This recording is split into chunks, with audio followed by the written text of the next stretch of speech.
Assalamualaikum warahmatullahi wabarakatuh dan selamat sore Sobat Indeks dimanapun berada. Senang sekali saya Antri bisa hadir lagi untuk obrolan kita sore hari ini.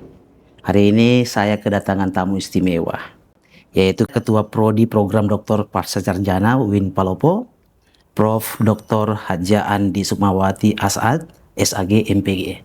Assalamualaikum warahmatullahi wabarakatuh. Waalaikumsalam warahmatullahi wabarakatuh. Bagaimana kabar Upu? Alhamdulillah sehat. Alhamdulillah. Ya, Prof. Sebelum ke topik utama kita ini, mungkin bisa diceritakan sedikit ya, bagaimana perjalanan UIN Palopo sampai bisa memiliki program studi doktor. Ada cerita unik atau tantangan yang harus diatasi saat memulainya. Iya. Terima kasih atas kesempatan yang diberikan ke saya, dan saya juga sangat berbahagia karena diundang di Indeks untuk berbagi informasi terkait dengan program doktor pascasarjana UIN Palopo. Jadi UIN Palopo pascasarjana program doktor program studi hukum program studi Islam, program doktor UIN Palopo itu sebenarnya sudah ada itu sejak tahun 2024. Itu masih STAIN ya dulu ya? Masih IAIN, ya, STAIN, IAIN baru masuk UIN. STAIN, IAIN baru UIN. Itu perkembangan dari perguruan tinggi agama Islam negeri. Bahkan pernah ada itu yang semacam kayak apa yang logo yang dicari itu apa namanya itu kalau sayembara. Buat logo sampai status IAIN dan UIN. Jadi logonya berganti dari STAIN, kemudian IAIN, kemudian masuk ke UIN.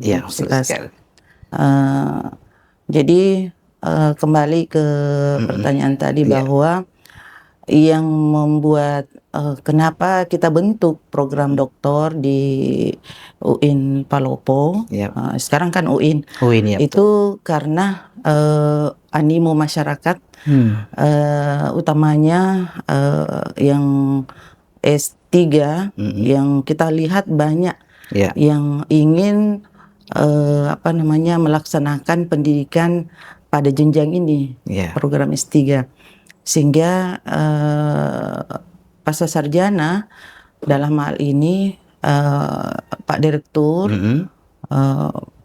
Profesor Dr. Muhaimin dan Ibu Wadir itu tentu adalah pembinaan dari informasi dari Pak Rektor, Pak Dr. Abbas Lengaji, itu memberikan arahan bahwa memang kita sudah perlu membuka program doktor studi Islam yang awalnya itu kita bukanya pendidikan agama sebenarnya. Namun karena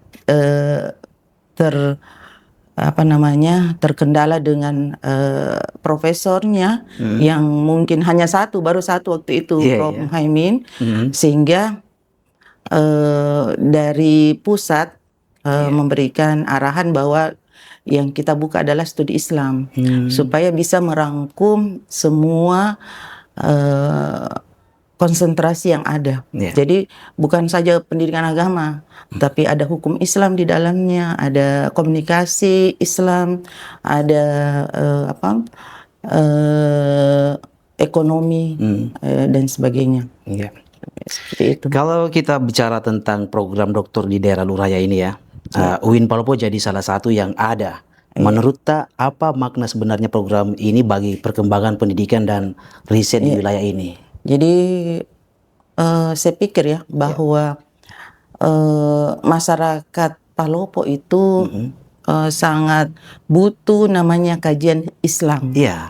Sehingga UIN Palopo salah satu basis lembaga pendidikan keagamaan tentu itu sangat berpeluang untuk menjadi pusat studi kajian Islam. Gitu ya. Sehingga ya memang kalau kita melihat di Lu Raya, perguruan tinggi, lembaga perguruan tinggi yang ada itu UIN Palopo salah satu-satunya ya, satu-satunya perguruan tinggi Islam, agama Islam negeri. Sehingga dan untuk program doktor UIN Palopo yang satu-satunya yang baru ada sekarang ini. Alhamdulillah. Semakin penasaran nih ya Sobat Indeks. Sekarang ada beberapa program studi doktor yang aktif di UIN Palopo. Dan apakah ada rencana untuk menambah program baru di masa depan ini? Iya, jadi program doktor untuk saat ini program studi. Jadi program studinya adalah studi Islam. Studi Islam, di mana studi Islam ini ada beberapa konsentrasi.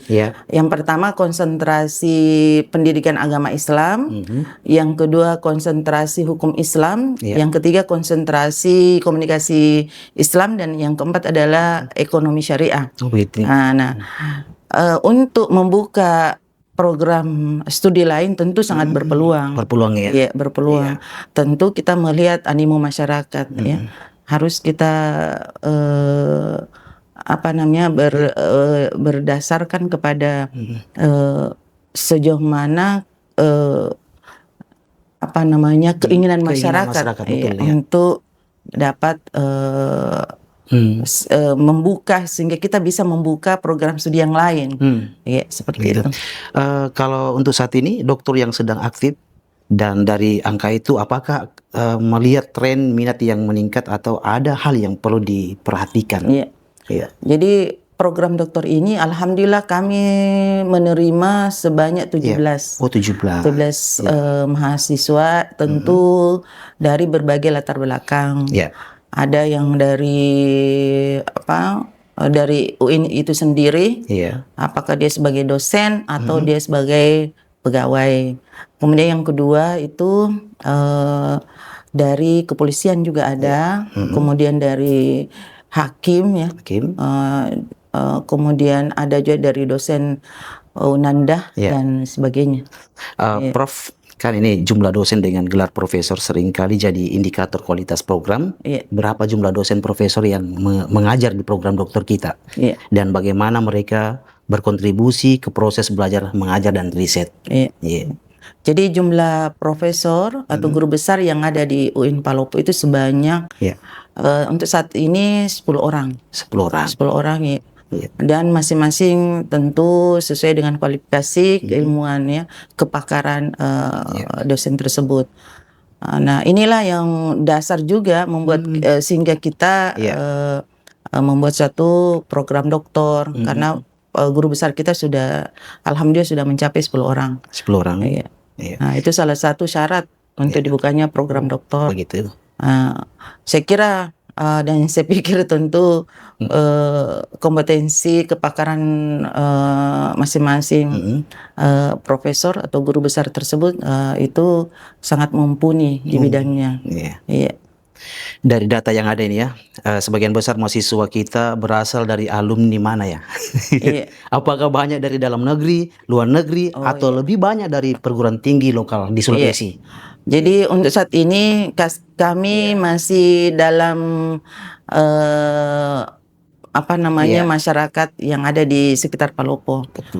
Ada dari hakim, wakil ketua pengadilan agama, ada dari kepolisian juga. Ada juga ya dari ada dari dosen Unanda.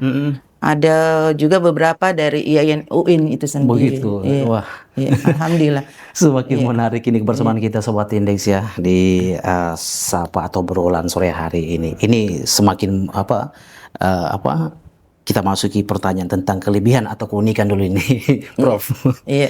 Yang pasti banyak pendengar ingin tahu apa kelebihan program Dr. UIN Palopo dibandingkan dengan program sejenis di perguruan tinggi lain di Lu Raya? Apakah ada fokus keahlian yang spesifik atau metode pembelajaran yang berbeda? Ya tentu ada ya. Ada. Kita punya nilai jual juga ya. Program doktor yang ada di Palopo. Tentu yang pertama adalah kita diajar oleh dosen-dosen yang guru besar yang mumpuni di bidangnya masing-masing. Kemudian yang kedua tentu kita akan visi misi daripada program doktor itu sendiri lebih kepada riset. Riset dan kita akan menghasilkan tulisan-tulisan karya-karya dari para mahasiswa ini sebelum nanti disertasi itu menghasilkan riset, kemudian risetnya tersebut kita publish di jurnal-jurnal yang terindeks, jurnal-jurnal yang terakreditasi nasional maupun internasional. Itu tujuan kita nantinya. Kemudian di samping itu tentu fasilitas yang ada, fasilitas lab digital, penelitian, laboratorium begitu ya, laboratorium atau akses jurnalia internasional begitu ya. Wah, luar biasa ini. Saya rasa sudah ada di IAIN dengan saudara Rizky. Ya, kalau berbicara tentang riset tadi ya, apa topik riset yang paling banyak diteliti oleh mahasiswa doktor kita? Dan apakah riset itu terkait dengan kebutuhan masyarakat lebih atau bahkan nasional begitu, Prof?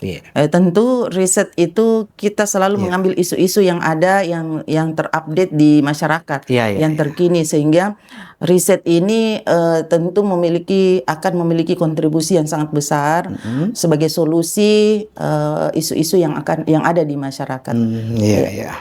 Ini tentang tantangan masa depan ini, Prof. Kita kembali ke ini ya. Tidak bisa dipungkiri nih, Prof, mengelola program doktor tidak semudah itu. Apa tantangan terbesar yang dihadapi saat ini dan bagaimana cara kita mengatasinya? Jadi tentu tantangannya, kendalanya itu tentu adalah bagaimana kita berpikir untuk selalu kemajuan daripada program doktor ini, dan tentu yang terpenting adalah mahasiswa kita itu bukan saja lokal, nasional, tetapi internasional juga untuk global seperti itu. Wah, ya ini semakin penasaran ya untuk mahasiswa yang ingin mendaftar program doktor UIN Palopo. Apa syarat dan pesan yang ingin kakak sampaikan? Apa persiapan yang harus mereka lakukan seandainya ini ya? Jadi saya mengajak untuk kepada masyarakat Palopo, Kota Palopo dan sekitarnya, Luraya tentunya, untuk masuk ke UIN Palopo, terutama program Pasar Sarjana, program doktor Pasar Sarjana UIN Palopo. Kita akan bersama-sama membangun, meriset, mengkaji isu-isu yang terkait dengan studi Islam, kajian Islam. Tentu ini sangat dibutuhkan oleh negara kita sebagai kontribusi solusi strategis untuk kemajuan, utamanya dalam merespon moderasi beragama. Baik, ini terakhir ini, Prof. Apa harapan Anda untuk program Dr. UIN Palopo dalam 5 tahun ke depan? Apa yang ingin kita capai baik dari sisi kualitas jumlah mahasiswa maupun kontribusi riset? Jadi 5 tahun ke depan tentu kita berharap semakin maju program doktor dan bertambah bertambah program studinya. Kemudian alumni-alumninya nantinya itu bisa terpakai di dunia manapun ya, di dunia akademisi maupun praktisi dimanapun. Tentu lebih kepada hasil risetnya yang akan menjadi solusi alternatif bagi masyarakat kita. Seperti itu. Kemudian kita berharap mahasiswa bukan saja secara dari lokal, tetapi kita juga akan merekrut dari nasional dan internasional. Tentu ini kita semoga ini nanti kita akan ke luar negeri juga mencari MOU ya, MOU, kerjasama betul, dengan kerjasama. perguruan tinggi apakah di Malaysia atau Brunei atau di Singapura atau dimanapun itu, untuk menghasilkan membicarakan menjadi dosen tamu, menjadi pengabdian masyarakat dan riset-riset yang bisa kita saling kolaborasi nantinya. Jadi yang membuat orang masuk ke, yang menarik masuk ke Palopo salah satunya adalah beasiswa. Tentu kita berharap menyediakan beasiswa dari Kementerian Agama, kemudian ada beasiswa LPDP, kemudian beasiswa LAS, kemudian dari sponsor. Semoga itu terwujud dengan adanya kerjasama kolaborasi UIN Palopo dengan berbagai mitra, sehingga akan memberikan beasiswa bagi mahasiswa yang akan masuk, calon mahasiswa yang akan masuk di program doktor pasca sarjana UIN Palopo. Terima kasih Prof kebersamaan Anda di sore hari ini. Sangat-sangat ini ya kita tentunya. Terima kasih sama-sama. Baiklah, saya Andri pamit dengan ucapan Assalamualaikum warahmatullahi wabarakatuh dan sampai jumpa. Podcast Index Edukatif Interaktif.